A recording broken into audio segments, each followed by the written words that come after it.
Okay, this demo is going to be about glazing. And it's good to have a little bit of information about what glaze is. Glaze is not paint.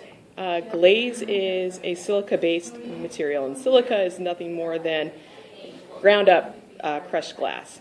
So often when we look at a glaze in a glaze container, like this is, its color will be completely different when you fire it. And that is why we have things in the classroom called glazed tiles. And these are like reference tools for us, so we can actually see what the glaze looks like before we choose our glaze. And then each glaze tile will have the name of the glaze and the brand of the glaze on the back of it. So all you have to do is flip it over and figure out what it is. Why do we do this? Because some glazes look completely different than in the container than what they do look like when they have been fired. For example, this is a Peacock Glaze by Mako, and this is the end result, which is completely different color-wise than what it began with. So we use the reference of the glazed tiles. I also want to point out that some tiles have a shine to them, and some of them don't. And that's not a mistake. Some of these have a gloss to them, and some of them are matte. So you might choose to contrast some of these glazes. So let's go ahead and start with the glazing process.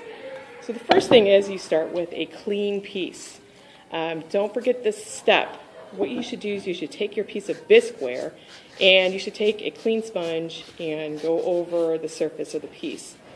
This is really important if your piece has been sitting around for a while, collecting dust in your locker, or if there's an explosion in the kiln. You want to get those little particles off of there. So just taking a damp, clean sponge and just doing a wipe down on your surface. Okay, the next thing you'll do is you'll pick the glaze that you want to use, and you want to kind of give it a shake or two. This is a really important thing, which is a finger clamp on the top, and then you're just gently suspending those materials because they settle. You do a gentle shake. You don't have to froth it up like a cappuccino, and you just take off your lid, and you begin your painting. Now, if you're painting large areas of glaze, you want to go with a larger brush. And most glazing requires between 2 and 4 coats of glaze, or layers of glaze. So let's say that I paint this first layer on. I want to make sure that I am not skimping on my glaze. I load up my brush, I let it flow on, and I let it dry. So how do you know when it's dry? It should start looking dry and dusty, and I think you can kind of see that happening on this side.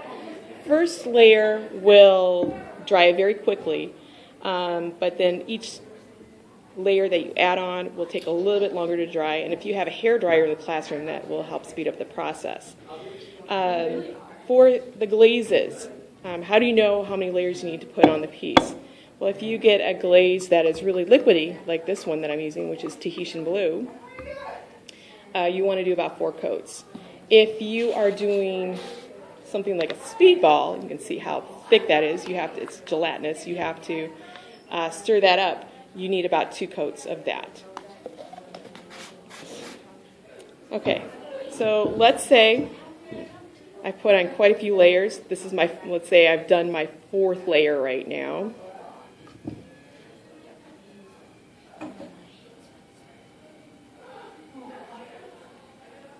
Just let it flow on. Do not scrape the glaze across the surface. You want to be very generous with it.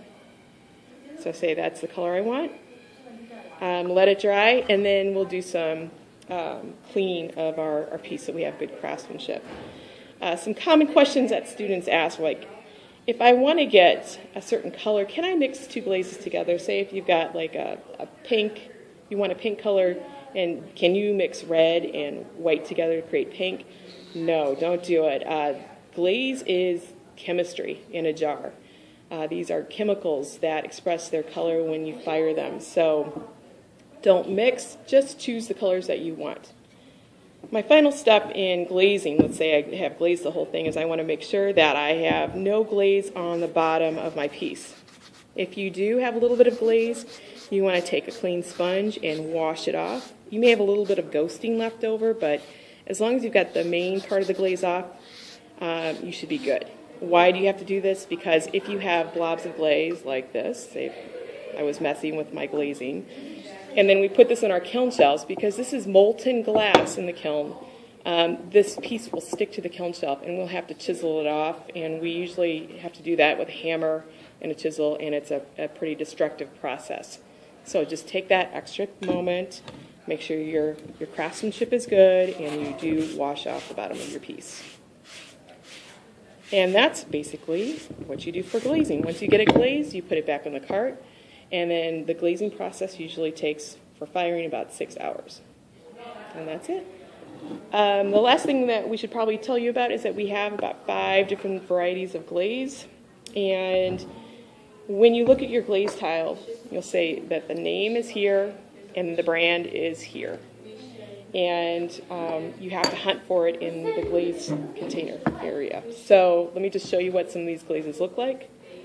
Duncan usually says Duncan right here, and the new ones have a green and white label. If you are looking for if this is food safe or not, you have to read the label over here, and this is overglaze compatible, safe for food containers. This is a Mako Glaze, and we actually have 2 varieties of Mako, maybe even 3, and they'll come in different container sizes, but you have to look. There's the brand name and then the glaze. The Amico are really easy to spot, as they have maroon labels, and if you're trying to find out if these glazes are food safe to put on something like a mug or a dinnerware plate, you'll see in the circle, if you have a fork and a knife, it's food safe. If you have writing, it's not. The last type of glaze is a Speedball type of glaze. And these usually have black lids. Sometimes the information is written on the side, but what we do is we write on the top and often on the bottom what that glaze is. So this is Speedball red. And that is it for the glazes.